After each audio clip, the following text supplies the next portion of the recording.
કેમ છો? જય શ્રી કૃષ્ણ બધાને. ને આજે અમારો પહેલો દિવસ પૂરો થઈ ગયો. બીજો દિવસની મોર્નિંગ પડી છે. સવારે 9 વાગે નીકળવાનું હતું પણ થોડુંક લેટ થઈ ગયું એટલે 9:30 નીકળ્યા. અને અત્યારે અમે અહીંયા પેટ્રોલ પુરાવા ઊભા રહ્યા છીએ. તો અહીંયાના ટ્રક જુઓ, અહીંયા ટ્રક આખા અને જોયું મેં કે ભાઈ ગુજરાતમાં આખામાં બહુ વરસાદ છે અને બધી અમે ખાસ કરીને સુરત બધીએ બહુ પાણી ભરાણા. 2006માં જેવી રેલ આવી હતી ને એવું પૂર તો નથી આવ્યું પણ એનીથી વધારે મતલબ વરસાદ બધા એરિયામાં એટલો પડ્યો કે જે જગ્યાએ પાણી નહોતા ભરાતા ત્યાં આ વખતે ભરાઈ ગયા. અને સ્કોટલેન્ડ એક વખત આવજો, કારણ કે લંડનના ઘર અને સ્કોટલેન્ડના ઘરમાં ફરક એટલો છે. તો ત્યાં છે ને અહીંયા બરફ વધારે પડે છે, તો ત્યાં ને અહીંયા બેમાં કલરમાં બહુ ડિફરન્સ છે. અને આ અમારી બસ અત્યારે પેટ્રોલ પુરાવા ઊભી રહી હતી અને આ ટ્રક જુઓ તમે, લાલ ને બ્લુ કલર. આજે જે અહીંયા બીજા દિવસે છે ને પહેલી પ્લેસ પર લાવ્યા તો એ એક તળાવ છે, બહુ મોટું લેક. તો એ જ્યાંથી હિલ સ્ટાર્ટ થઈ ને ત્યાંથી સ્ટાર્ટ થયું હતું અને હિલ પૂરી થાય ત્યાં લગી તો 27 કિલોમીટર લાંબુ છે. એ આ તળાવ પાછળ જે તમને દેખાય, આ તળાવ આખું 27 કિલોમીટર લાંબુ છે. અને અહીંયા અત્યારે અમને એક હોલ્ટ આપ્યો છે. અને એક અહીંયા જો આ રીતે સારું જ કે જે લોકોને બસમાંથી ઉતારવાના ન હોય ને એને 10 મિનિટ માટે આ રીતે અહીંયા રાઉન્ડમાં બસ ઊભી રહે અને એ લોકો જોઈ લે. બાકી અમને લોકોને કીધું કે 20 મિનિટનો બ્રેક આપીએ તો તમે લોકો ઉતરીને તમારી રીતે ફોટોગ્રાફી કે જે એ રીતે કરવું. તો અમે લોકો અત્યારે ઉતરા જ હોય અને ફોટોગ્રાફી માટે નીચે ઉતરા, તળાવનો વ્યૂ જોઈ કે શું છે શું નહીં. આ રીતે કંઈક તળાવ છે, બધા ફોટોગ્રાફી કરે છે.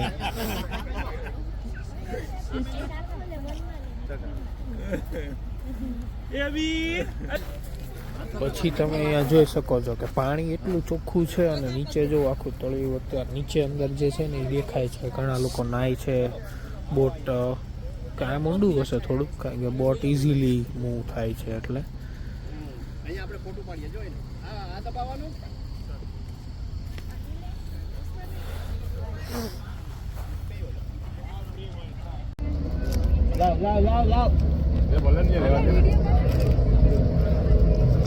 જો આખું બે પહાડની વચ્ચેથી આખું ફ્લાઇટ આ રીતે, અને એ પાછી આટલી નીચે.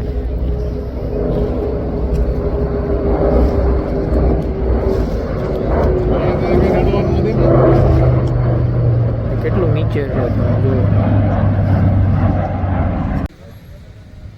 એક સ્ટોપ પછી છે ને જો આ પાછળનું આખું જે સ્કોટલેન્ડનું એકદમ બ્યુટીફુલ છે. અહીંયા અમને લાવ્યા. મારા પપ્પાને હું પૂછું મજા આવી કે નહીં. કેમ થયું, મજા આવી કે નહીં? મજા આવી. મજા આવી. ગુડ. જમ્મુ કાશ્મીર જેવું છે કે એની કરતાં અલગ? એની કરતાં સારું છે.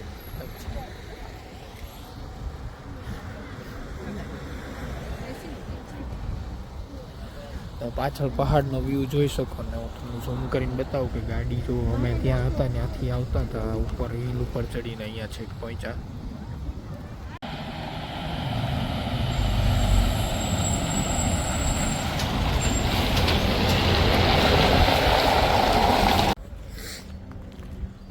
હવે અમે અત્યારે બધું શું કહેવાય બધા પહાડમાંથી બહુ ડ્રાઈવ કર્યું અને એક જે તળાવ હતું ને તળાવના કિનારે હાલ્યા ગયા અને અહીંયા એક જગ્યાએ ઊભી રાખી. આ લોકોનું ટૂરનું મેનેજમેન્ટ એટલું જોરદાર છે ને કે તમે એની વાત ન પૂછો. કે હવે અમને છે ને એ લોકો રોપવેમાં લઈ જવાના છે એટલે ત્યાં એ જગ્યાએ જવાના છે. તો રોપવેમાં બેસવા માટે છે ને કંઈક 20 પાઉન્ડ ટિકિટ છે ગ્રુપની, બાકી વધારે છે. તો જો અહીંયા આવી રીતના ચાર્જિંગ થાય, તમને હું બતાવું કે જો આ ચાર્જિંગનો પોઈન્ટ છે, અહીંયાથી કેબલ આટલો લાંબો કર્યો છે અને આ ગાડી ચાર્જિંગ થાય છે. આ પાછળ જો સાયકલ છે અને આ ચાર્જિંગનું પોઈન્ટ જો અહીંયા ખુલ્લું રહ્યું ને ત્યાં. તો અહીંયા બધું આ જેટલી મોસ્ટ ઓફલી ગાડીઓ પડી બધી વેનિટી છે. તો એમાં એ લોકો એક દિવસનો પ્રોગ્રામ કરીને આવ્યા હોય બધી વસ્તુ હારે લઈ. અને આ લીડલ અહીંયા રાખ્યું. વાત પછી આપણે પાછી કરીએ કે રોપવેમાં. તો રોપવેમાં જવા માટે ત્યાં કેશ જ લે છે, બેંક કાર્ડ નથી ચાલતું. તો હવે અહીંયા લંડનમાં મોસ્ટ ઓફલી કેશ બધા પાસે બહુ ઓછી હોય બધા પાસે બેંક કાર્ડ જ હોય, ગમે ત્યાં જવું હોય ને તો એમ કે બેંક કાર્ડ લઈ લો, બેંક કાર્ડ લઈ લો. જો ટ્રક તમે જુઓ, તમને અહીંયા ટ્રકના કલર કોમ્બિનેશન અને એની ડિઝાઇન બહુ જોરદાર હોય. તો એમણે છે ને અત્યારે અહીંયા ઊભી એટલે રાખી કે તમે લોકો થોડાક ફ્રેશ થઈ જાઓ અને અહીંયા એક જગ્યાએ એટીએમ છે, તો એટીએમમાંથી તમે કેશ કાઢી લો, કે જેથી કરીને તમે રોપવેમાં જવાના તો તમને ત્યાં પ્રોબ્લેમ ના પડે કે કેશ નહીં હોય તો એ લોકો તમને બેસવા નહીં દે. એ થોડું એમનું મેનેજમેન્ટ બહુ સારું. અને એન્જલ ટૂરમાં અમે આવ્યા હતા. આની કેટલી કોસ્ટ છે હું કાલના વિડીયોમાં કહીશ. બાકી બજેટ વાઇઝ થઈ જશે અને બહુ એટલે બહુ મજા આવી.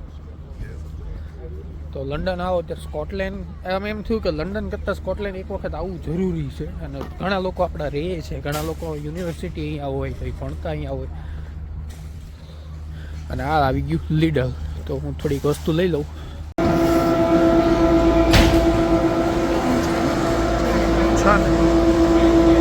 અલગ બે હું સ્ટોલ જ બે હું કહું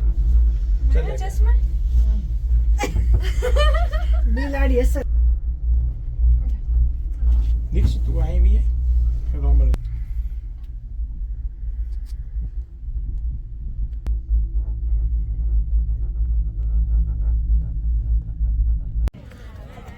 અમે લોકો અહીંયા આટલે ઊંચે છે ને રોપવેમાં બેસીને આવ્યા, પણ અમારી એક મિસ્ટેક થઈ કે અમારી બસ છે ને થોડીક લેટ પહોંચી હતી. વહેલા પહોંચી ગયો તો અમને અહીંયા રહેવા દે, જેટલો ટાઈમ રહેવું હોય એટલા. પણ અહીંયા છે ને છેલ્લી રોપવે નીચે જવાની 4:45 છે, તો અમારે જવું પડશે. નકર આવી રીતના શું કહેવાય, બાઇક દ્વારા જવાનું ઓપ્શન આવો છે. તો તમે લોકો અહીંયા આવો તો થોડાક વહેલા આવજો, નકર પ્રોબ્લેમ થશે. અને બાકી ટ્રેકિંગનું બહુ જોરદાર છે.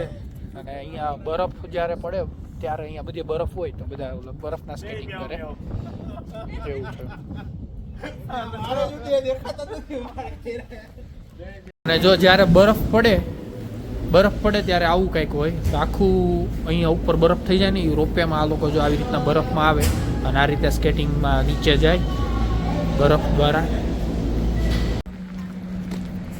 હવે અમારે જવાનું છે હેરી પોટર મૂવીમાં જે ટ્રેનનો સીન છે. મેં તો નથી આખું જોયું, જેણે જોયું એને ખબર હશે કે આ મૂવીમાં કઈ રીતે ટ્રેનનો સીન ને કંઈક ગાડી ઉડાડે એવું કહે છે. એ મૂવી જ્યાં ઉતર્યું હતું ને એ પુલ ઉપર જવાનું છે. તો 6:05 ટ્રેન ત્યાંથી નીકળવાની છે. તો નીચેથી જોવાનું છે એ પુલ આખો. જોઈ હવે આગળ તમને બતાવશું. આ વાર વિડીયો સારો લાગ્યો હોય તો લાઈક કરજો, શેર કરજો, સબસ્ક્રાઈબ કરી દેજો. અને ઓલમોસ્ટ હવે આખા દિવસનું છેલ્લું છે. આની પછી ખાલી હવે શું કહેવાય જવાનું છે અમારે જોવા.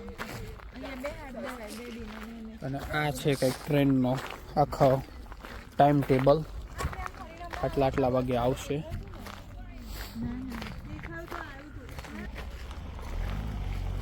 અત્યારે આમ જુઓ તમે, વાદળ કેવો આકાશમાં, આમ વરસાદ છાયો છે ને પહાડનો આખો એરિયા છે. અહીંયા આખું ટ્રેક બનાવ્યું છે.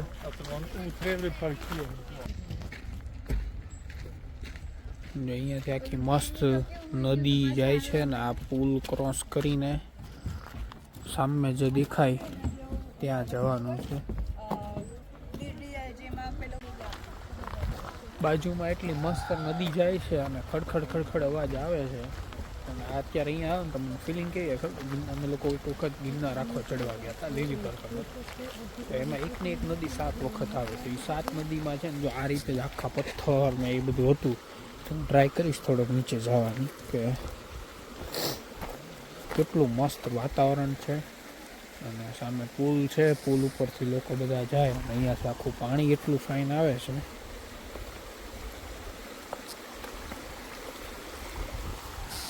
જોઈ શકો છો કે આખો ખડખડ પાછળનો વ્યૂ તમે જુઓ કે બહુ ચોખ્ખું પાણી, એટલું ચોખ્ખું છે. કેટલાય પહાડોમાંથી આવતું હશે ને આગળ જતું હશે. ટ્રાય કરું કે પાણી અડવાની. બરફ જેવું પાણી છે, એકદમ ઠંડુ.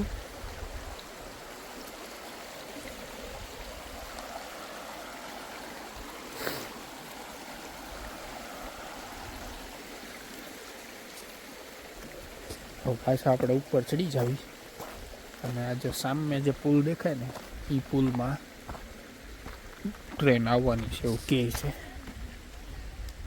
આપણે વેઇટ કરવી. બધું પબ્લિક અત્યારે મને એમ લાગે ગાર્ડનમાં ગોઠવાઈ જાય અને અમુક લોકો એ પુલની પાછળ ગયા છે તો એની માટે ટ્રેકિંગથી આ પહાડનું આખું ટ્રેકિંગ કરીને ત્યાં જવાય છે. ખરું છે કેટલું બે પહાડની વચ્ચે આટલી ઊંચી ટ્રેન કાઢવા હતું અને આમાં વચ્ચે નદી હતા ને આવે છે.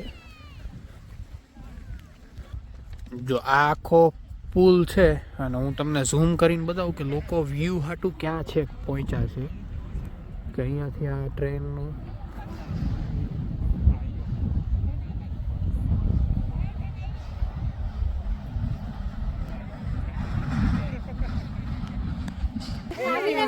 જો આ તમે પૈસાનું ઝાડ કોઈ દી જોયું? જો અહીંયા પહેલી વાર જોવા મળ્યું કે આ આખા બધા પૈસા લોકો અંદર એટલા માયરા છે.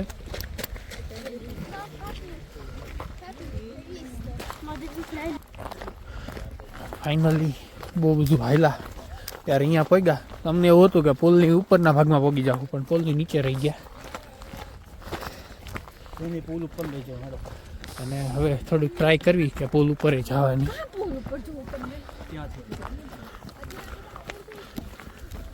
અહીંયા જો અત્યારે રિપેરિંગ કામ ચાલે છે. આ રીતે આખું છે. પાછળથી વ્યૂ બહુ મસ્ત આવે છે. કેટલું ઊંચું બનાવ્યું ને કેવી રીતના બનાવ્યું પણ અહીંયા બાઉન્ડ્રી મારેલી છે.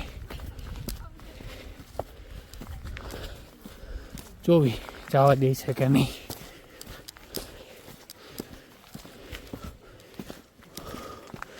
કોકનો પ્રાઇવેટ બગીચો છે. ફાઇનલી બહુ મહેનત કરી ત્યારે અહીંયા છેક પહોંચી ગયા અને જો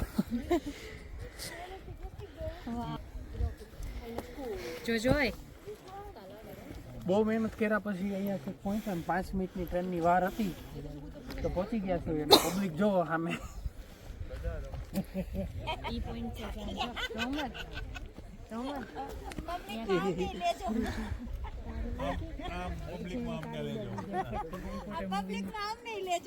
જો અભી ટ્રેન આવી ગઈ છે.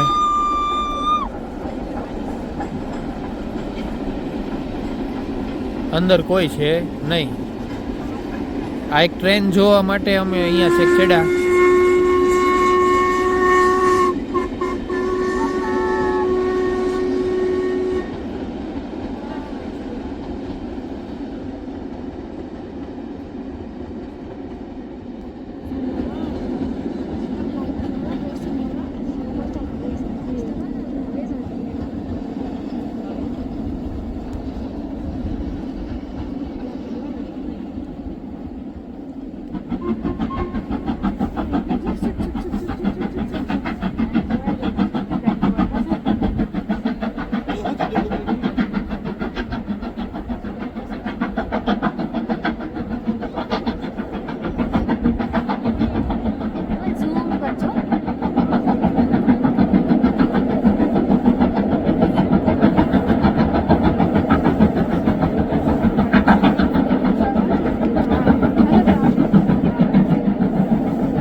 બહુ વધારે પડતી ટ્રેન મને સાચું કહું મને નો મજા આવી કારણ કે આવીને વહી ગઈ ખબર ન પડી. આ ક્યારના 15 મિનિટ હાલીને નીચે ધીમે ધીમે રાખવી જોઈએ ને. ચાલો હવે નીચે ઉતરવાનું છે અને હવે જો આ બધું પબ્લિક ભાગવા માંડ્યું. કોઈ ઊભું નહીં રહે હવે.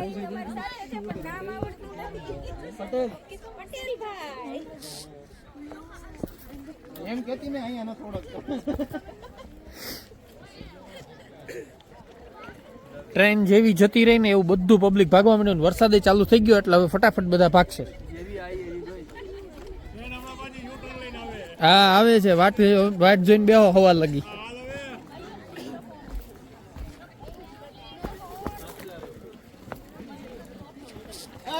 પાડજે મમ્મી હમણાં ટ્રાફિક થઈ જાય પબ્લિક કેવું હવે રિટર્ન ભાગે છે જીવા પૈસા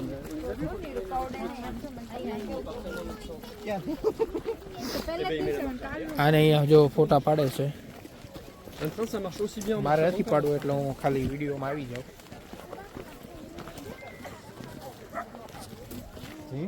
ના ચશ્મા અંદર પડી ગયા છે અહીંયા આગળ હાલ સીધું હાલ સીધું હાલ ઈ જ રો ઊંડું છે ને બસ ત્યાં